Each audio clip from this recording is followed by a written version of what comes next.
Hello, everyone. Michael here. I thought that today would be an interesting video of how I became a jazz record junkie. So, if you guys follow me on Facebook or whatever and seen my recent posts here in YouTube, you would see that that seems to be that's my thing lately. Has been for a few years now. So I thought, well, let me explain how I went from being a pretty much compulsive progressive rock, classic rock listener to a jazz junkie. And yeah, it's an addiction. I keep trying to calm myself down with this, and I can't seem to do it. There's just something about this sound that, and the records themselves that just keep me from, uh, you know, not buying them. I can't help myself. I'm a bad boy. So, little background with me and jazz. My grandfather was actually a jazz musician back in the 60s and 70s. He was a double bass, upright bass player. I know he played in the house band at Beverly Hills Supper Club in Kentucky, the one that tragically went down in flames and taking a lot of people with it. Luckily, my grandfather was not playing that night. I'm not sure the story why he wasn't playing, but he wasn't playing, and he did not was not affected by that fire. But he did pass away not long after that from leukemia. So I really never got a chance to enjoy anything that he did concerning jazz, other than maybe hearing him playing it in the car on AM radio. And when you're 10, 11, 12 years old, that's not very appealing to you, you know. But as I grew older, and it's like that way with other music too. For instance, Steely Dan. So popular, played all over the place, on the radio constantly in the 70s. And to me, it was just something that I thought was overplayed. And I didn't have any appreciation for Steely Dan till I got older. And then you start hearing it on better sound systems, like what I've got now, and maybe with some headphones, earbuds, whatever. And you're like, wow, this stuff sounds fantastic. And then next thing you know, I have all of their albums and enjoy listening to Steely Dan nowadays. So that's kind of how it happened with jazz. I knew of jazz, in the big names, Miles Davis and Dave Brubeck. So actually, Dave Brubeck was the first album I bought for myself that was a jazz record. And that was back in 2013. Yeah, summer 2013. And I was living in Texas at the time, so the city that I was in, Texarkana, did not have any record stores whatsoever. I would have to travel to Dallas or Tyler, Texas to find something like that. So I'm pretty sure I wasn't documenting where I got records from at that point in Discogs, but I did start putting them in there. So all I knew is this was the first jazz album I ever bought. Dave Brubeck Quartet, Time Further Out, which is a follow-up to the Time Out album. So I bought this one and then a handful of other ones. I think they were all Dave Brubeck as well. Whatever I saw, I would get. And all I really knew much about jazz records back then was the cool thing to get, look for when you're buying like Dave Brubeck albums or even Miles Davis, anything on that Columbia record label, was that it would need this little part of the logo, their little symbol. I don't know exactly what that's called, but people call it the eye. So this would be a 6-eye pressing of Dave Brubeck. And I knew that was the thing. 6 eyes. So if I saw a record with 6 eyes on it, I would grab it. Going, oh, this is like supposed to be the ultimate pressing of it. So let's go ahead and get it. So by the end of the summer of that, I had accumulated 7 Brubeck jazz records in my collection. And yeah, I'll worry about that later. And then I really kind of didn't think much more about it. Didn't buy any more jazz records for about another 9 years, actually. And then I decided to get into it. I saw the one record that I did not have was Dave Brubeck's Time Out album. So they had just released a really nice 45 RPM by Analog Productions version of this album. So I purchased this one, and at the same time, this was around my birthday, so I made this birthday present to myself. The UHQR Clarity Vinyl 45 RPM of Miles Davis Kinda Blue. This is like the end-all, be-all versions of this album. It sounds so good, like these guys are sitting in my living room. I enjoyed these 2 albums so much. I was just beside myself, sitting there listening to these versions and them sounding so good. And at the time, I'd just recently upgraded parts of my system. My original speakers that I had had for a long time, for about 25 years, a pair of Polk Audio Tower speakers. I had a woofer on one of them, just seized up, voice coil locked. So the woofer did not move back and forth anymore on one of those speakers. And I could not find a direct replacement for that particular speaker. So I ended up buying new speakers. So I bought some Klipsch Tower speakers that are really, really nice. Enjoy them a lot. They're playing there in the background, listening to some taped versions of Sonny Clark, who I'll talk about here shortly. So after listening to those 2 albums, I jumped on Facebook and I was like, hey guys, I really like this kind of music. I'm enjoying it. Can you give me some recommendations of other jazz artists that I might enjoy in the same vein? And I got a big list, and I basically just kept a notepad on my computer and put in all of those recommendations.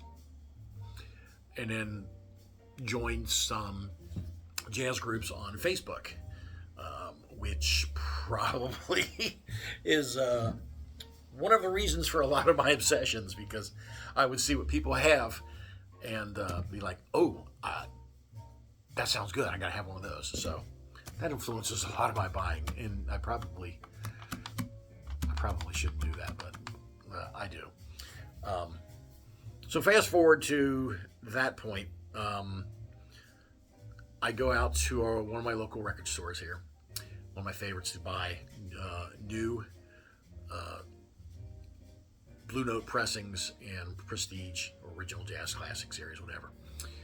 It's a record store called Plaid Room Records here just outside of Cincinnati in Loveland, Ohio. They are always a buck or two cheaper than MSRP. So, if it's $38.99 for a Blue Note title that's just come out, I can always get it there for $36.99. I mean, even Amazon sells them at the full retail. So you just save a couple bucks here and there. So I went up there and looked around, and I bought 2 albums that day to start adding to my collection. Starting my collection, I guess. And the first one was this one. I had heard of Dexter Gordon. I didn't know a lot about this album, but I went ahead and got it, and that started an obsession, because I was quickly found out that most of anything that came out on Blue Note was really good. I was going to enjoy it, and then this label just I can't stop buying anything on this label. So, and there was a gentleman on this album playing piano. Just happened to be a gentleman by the name of Sonny Clark, and I liked his piano playing.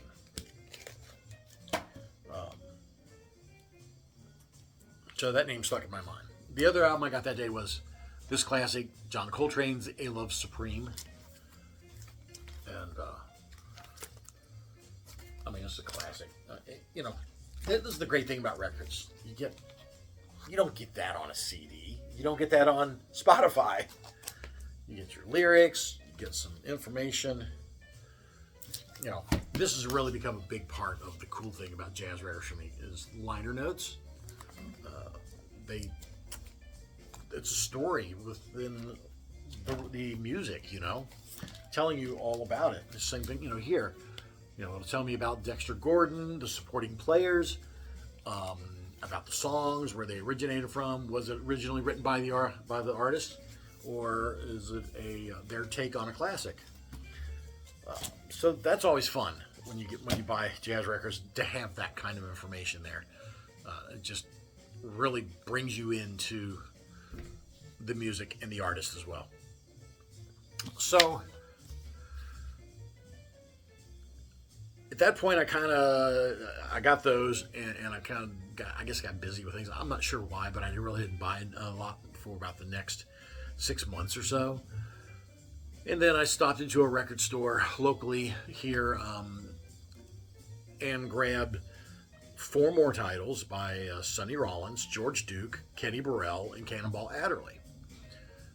These are all people I knew. George Duke. I knew George Duke through his participation in Frank Zappa's recordings. Sonny Rollins and Kenny Burrell, common names. They were on my list of things that people recommended to me, as well as Cannonball Adderley. So I got those 4 and then kind of stopped buying again for a little while.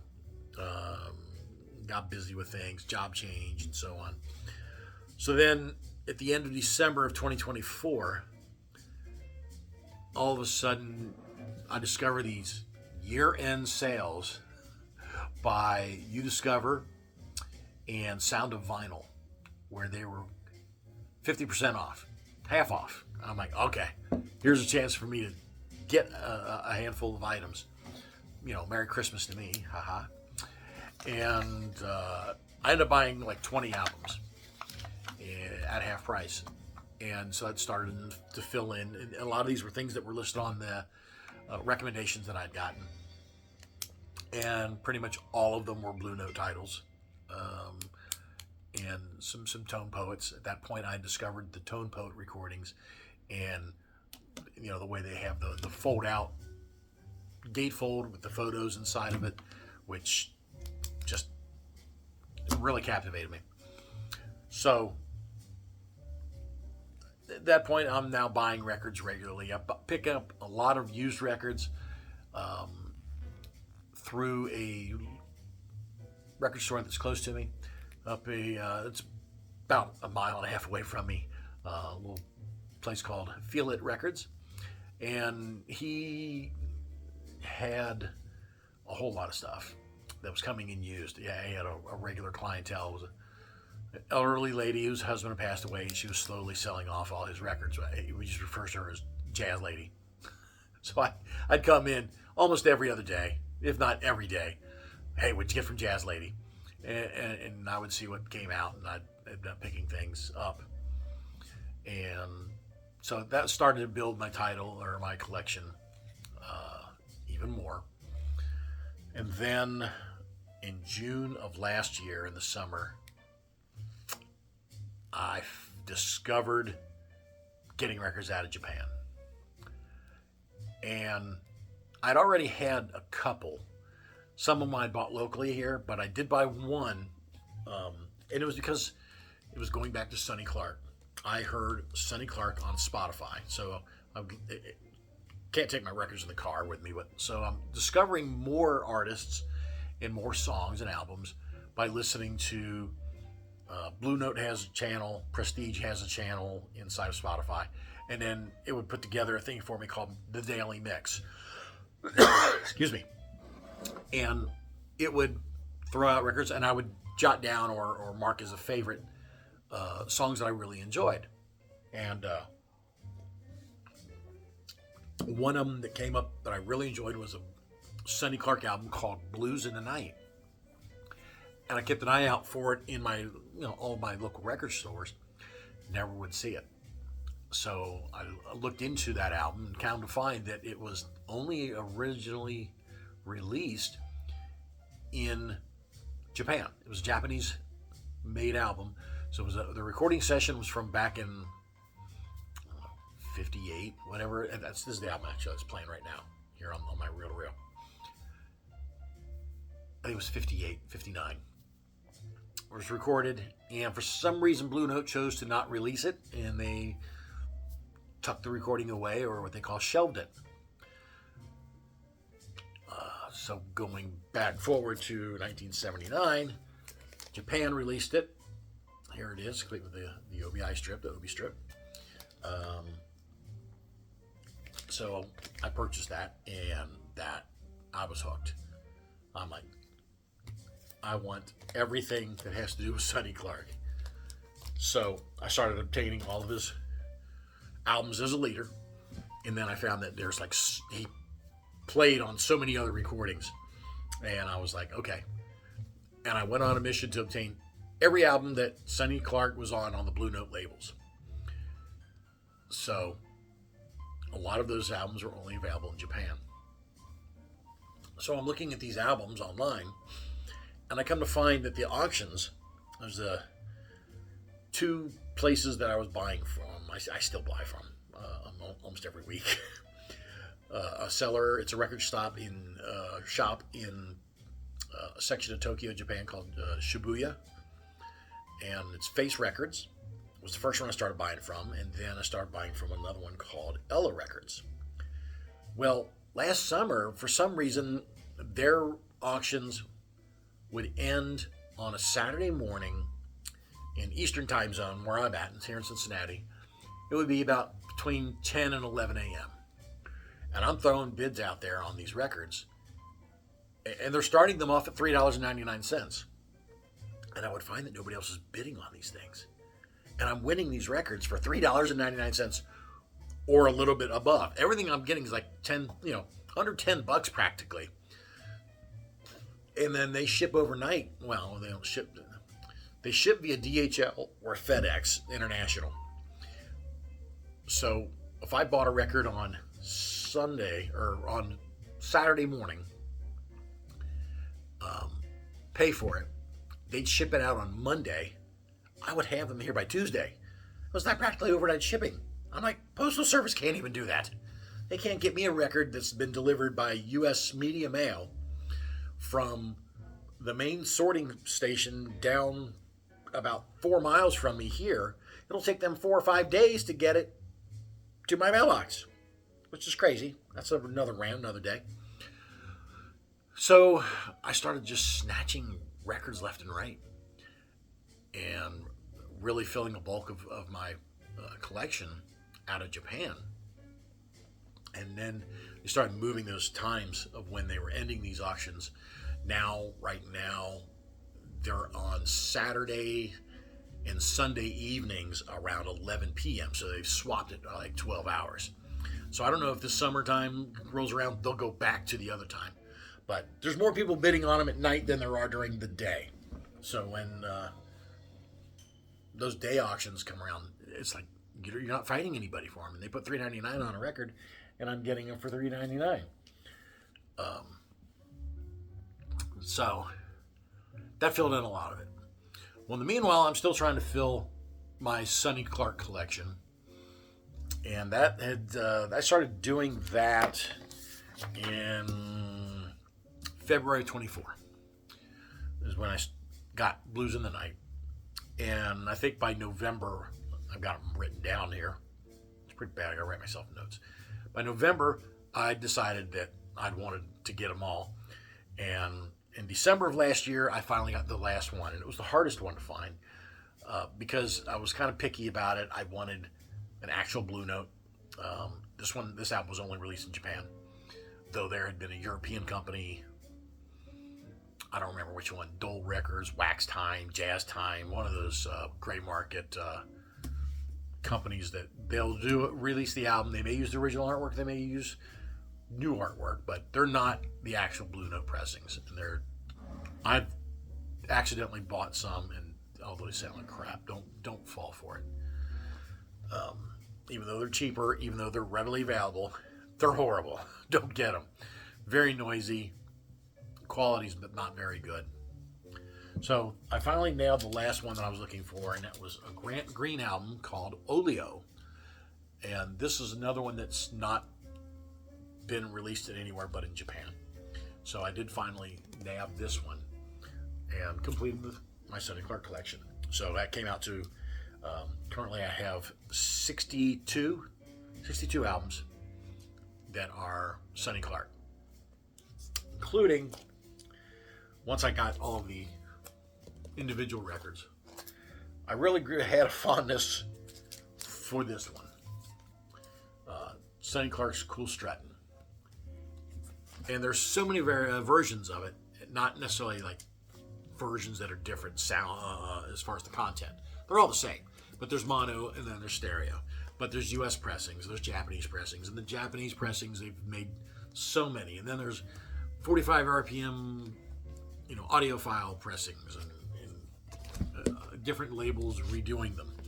So I decided I wanted to get every copy of Cool Strutting that I possibly could obtain, or that I wanted. So like this one here is a 1972 US pressing. When I got it, it was still shrink wrapped, from 1972. I'm bending the school thing here.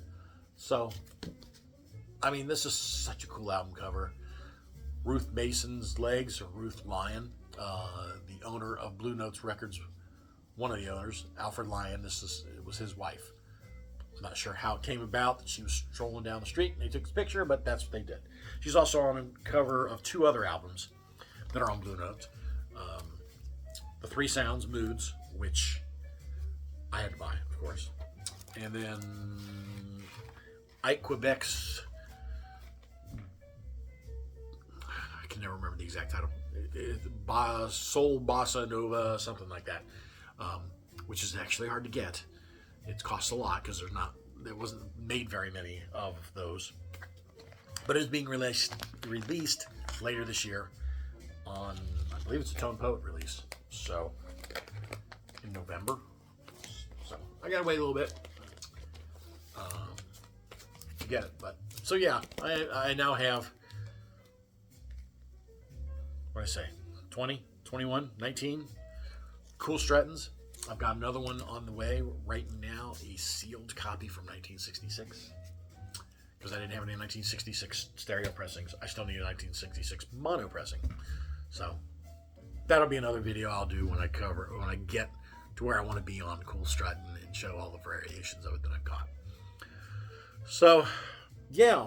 And now, if I see something cool, I now have become familiar with so many artists that I know what to look for. Anything, well, I have everything by Sonny Clark now. Stanley Turrentine, all of his stuff, I love it. Lou Donaldson. If it says Lou Donaldson on it, I'm going to buy it. If it says Horace Parlan on it, I'm going to buy it. If it says Red Garland on it, I'm going to buy it. These are just some of the people that I've really enjoyed listening to. And I forgot about this. So here's another way of really finding out about jazz records and deciding what to buy is the artwork on these albums are part of the adventure of these records. And so this is a book that covers all of the covers of Blue Note albums.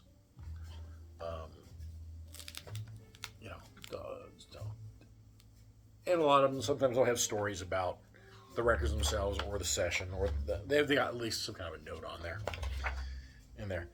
So, I'm going through this, and that's where you see other things, ooh, Lou Donaldson, Lou Takes Off. I need that one.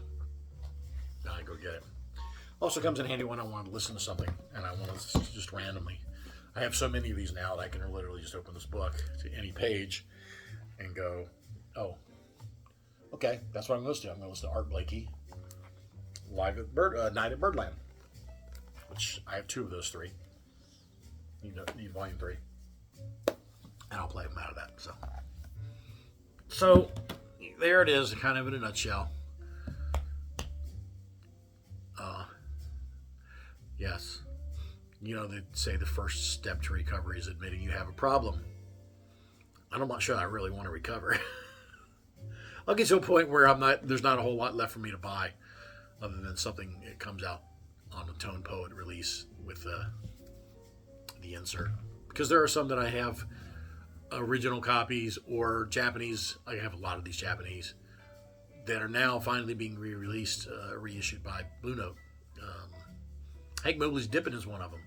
That was one I wanted, and I got my hands on a copy last year, and actually it was a sealed copy from France, and now they're releasing it this year. I don't think it's going to be a Tone Poet. I'm trying to remember. I've got a spreadsheet, and I've got Classic Series on one side, one column, and Blue Notes in the other. I'm trying to remember which side it was on. Yeah, I don't remember, but anyway, there it is. This is the second time I made this video. The first time I made one and I rambled on for 26 minutes, and here I am. I've rambled again for 26 minutes, so I guess I'll stop now. All right, everybody. Hope you enjoyed the journey here with me. I didn't bore you too bad. So keep on jazzing. We'll see you in the record stores.